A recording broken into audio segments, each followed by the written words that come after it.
I love that Canada is our neighboring country. We know nothing about that fucking country.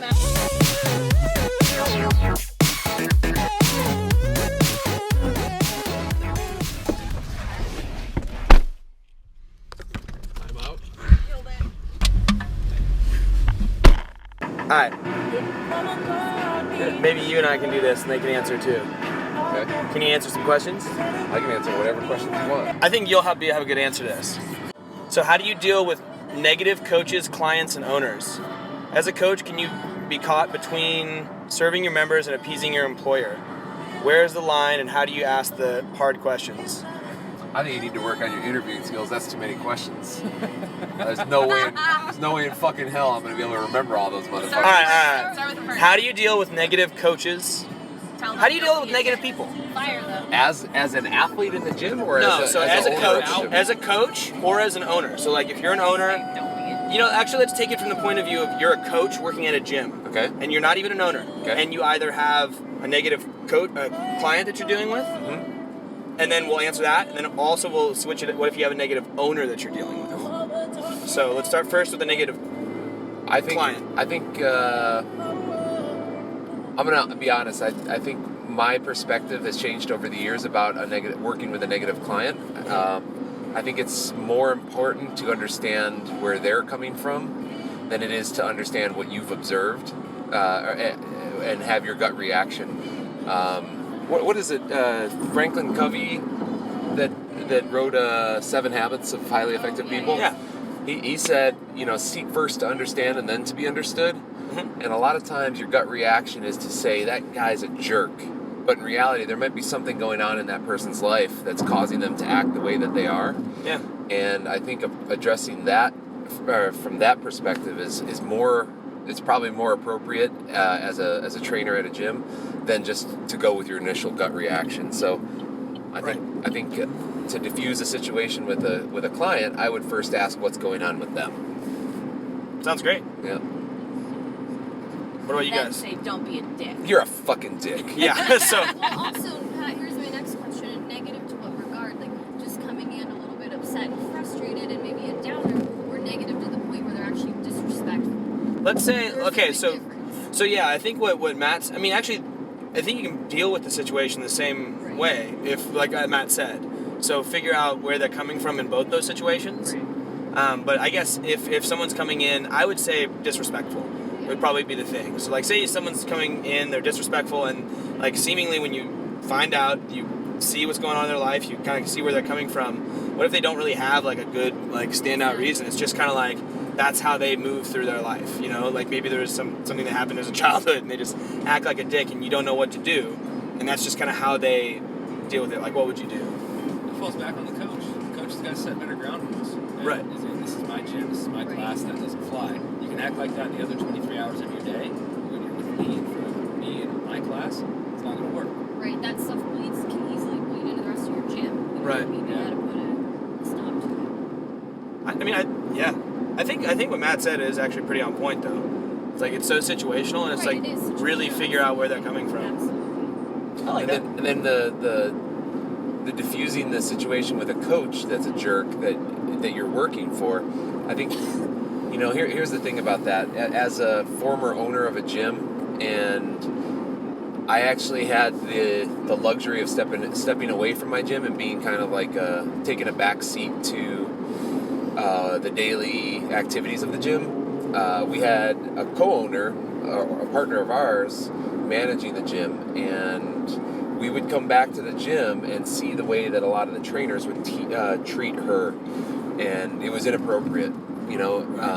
Even though she may have been doing things the way not exactly the way that they wanted to see them done, or the way that maybe in reality it should have been done, she's still the boss. Right. And I think for the most part, if you want to do things your way, you go open up your own gym. Right. Okay. But if you do have a owner of a gym, a partner of a gym that is bringing a negative atmosphere, or creating a negative atmosphere that's felt by the clientele, I think that needs to be addressed one-on-one from a very tiptoey perspective with with the partner from somebody that's close to him and not from a coach.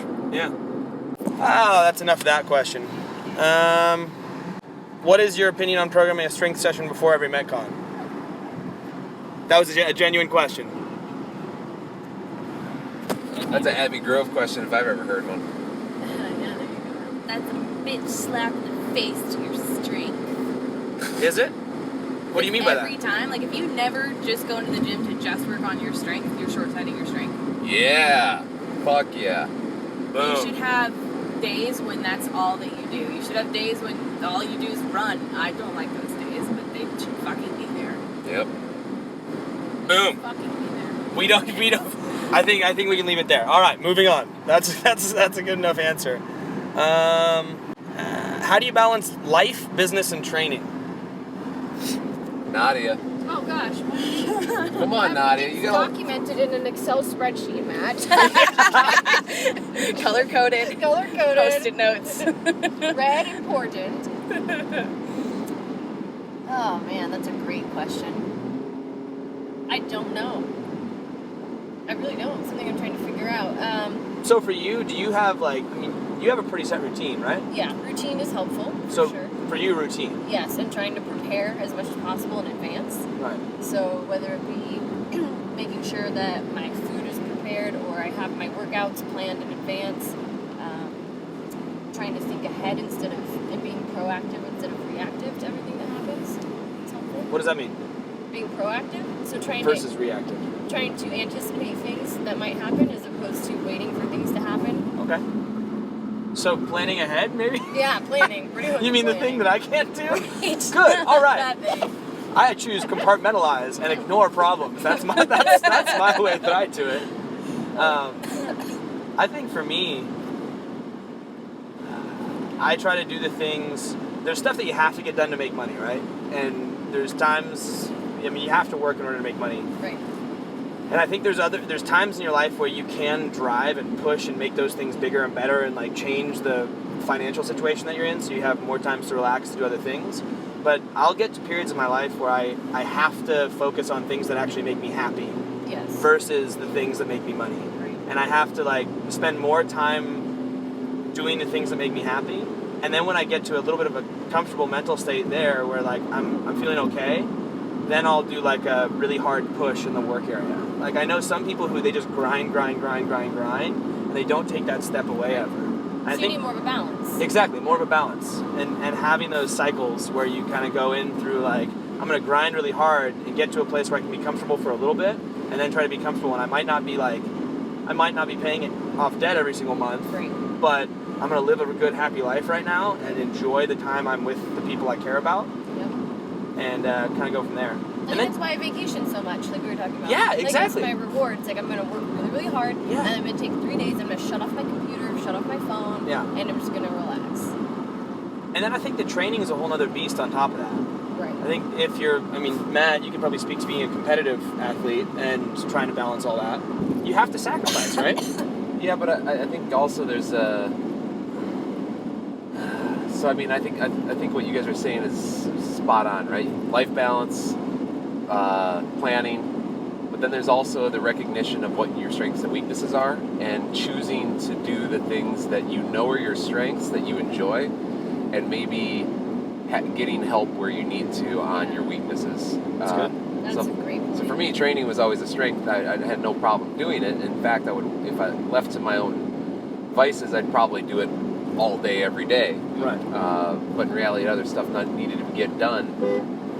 So it would be Just drifted a little. it'd be a little bit of a task for me to sit down in front of a computer all day. So there's some stuff that I would, make sure that I'm surrounding myself with the people that can help me with that stuff. Right. Yeah. That's a good point. I like that. No balance in my life till I met my husband. I'm not saying that we have it down now, but yeah, he gave me motivation to not just work or not just train or not just whatever. I think that goes exactly what Matt was saying. Find people in your life that do help you out with the things that you're not as good at. Right.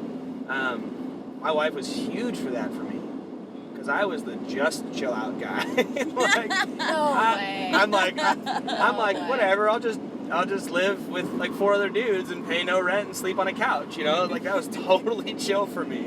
I'm But, shocked, Matt. Yeah, isn't that crazy? Like you never would have imagined that, Such a actually. broski. That's good. I like that. Let's see if there's any other good ones. How do you stay motivated when it feels like the same day over and over and over again as a coach/owner? Oh my God. How do you stay motivated? You pick a game and you make your athletes play it. What? You mean who can get the largest triceps? Like what Just game are you get- talking about Yeah, here? Entertain sure. yourself, Sounds basically. good. Yeah. What do you think, though? Like, because I know exactly. I mean, I think it goes back to like you have to take time away. Well, and you also, Yes. I think there's also goal setting. Goal setting. Yeah, so like, you know, I think, like, for example, what Nadia said is a way to set a goal that you can then have something to look forward to. So Nadia said she works for whatever 3 months and then takes 3 days off, where she spends money, goes shopping, gambles, and has fun, right? Gambling. I don't know about shopping, Matt, but gambling. Is Okay, all right. I like how the shopping was the thing that you wanted to not talk about. But Gambling Oh, I and, don't- and like and you Well, know. if we're being real. Yeah, no, I'm kidding. that's it right there. That's it right there. 21B. Sorry, it's the next one. Okay. But I think for me, like, you know, one of the reasons why I married Cherie is that she was willing to drop everything and go on adventures. So for me, I still try to get her to do that pretty consistently. I'd be like, hey, Joshua Tree, let's go next week. Let's go next week. We got enough hotel points. We can stay the whole week for free. It'd be awesome. Let's fucking do it. And she'll be like, Matt, settle down, settle down. She's like, we just need to put our heads down and grind through this stuff and get through 2 months of finishing our taxes and working on these projects that we got going on, and then we'll go. So in the back of my head, I'm thinking, I'm just ticking the days away, right? Oh, yeah. And I think that keeps me motivated and inspired to keep moving. You got to set goals to know where you're going, right? Yeah. Otherwise, you're just on a fucking endless path of just wandering. Yeah. I mean, I have such a hard time setting goals. Vision board. Vision board. Honestly, Yeah, as lame as those things are, they work, fucking they're work. effective. Plus, a I like vision board? crafts. A vision board is a concept that's just like you basically make a diagram of the things that you want in your life in the future, and whether you realistically believe you can achieve those things or see them in your life doesn't matter, because Terminal APAC.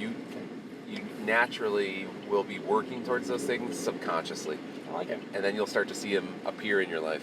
I like It's like The Secret. You guys ever see that stupid Yeah. movie or Yeah. book? Have you seen it? I have. I haven't. Oh my god. It's basically just think about what you want to have happen, and it is more likely to happen.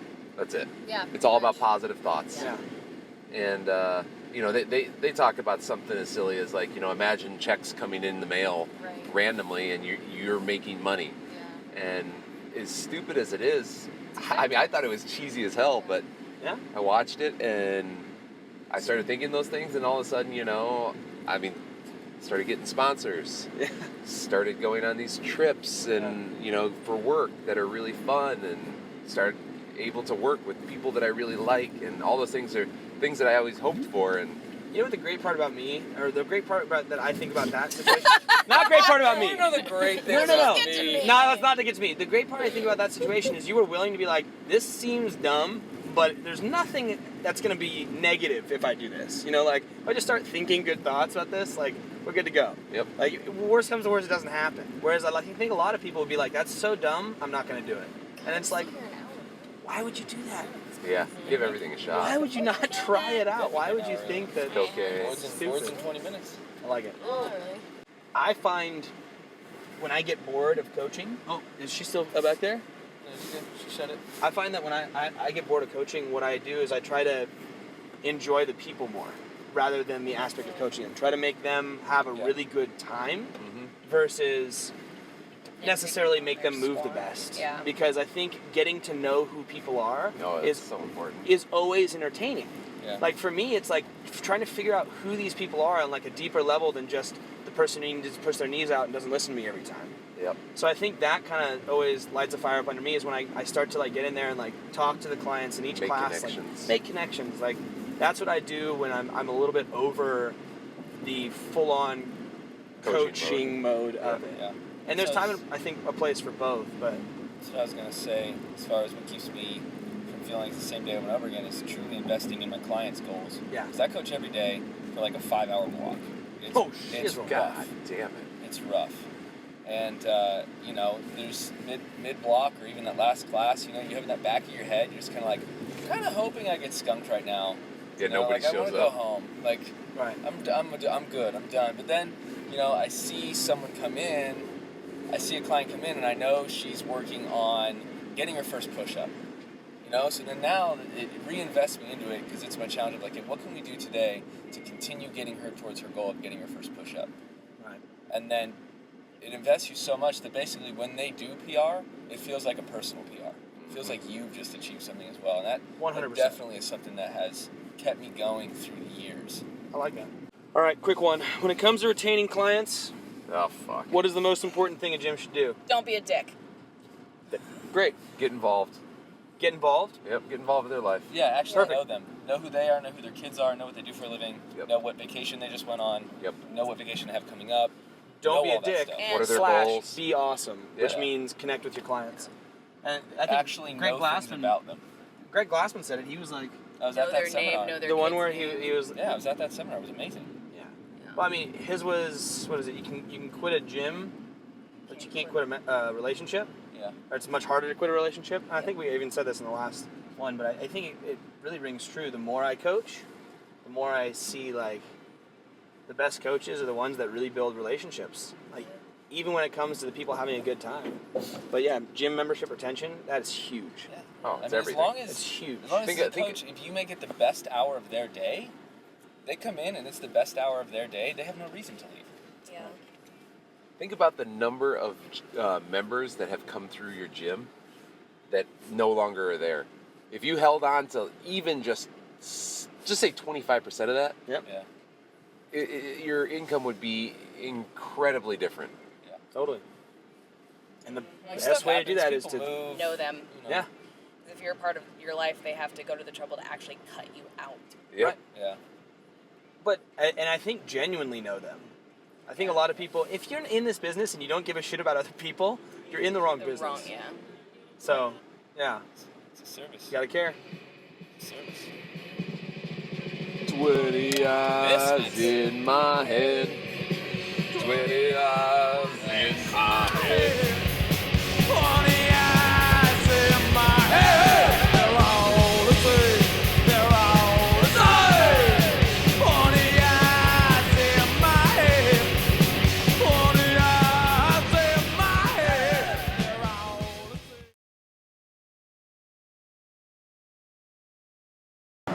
Real love. Real life.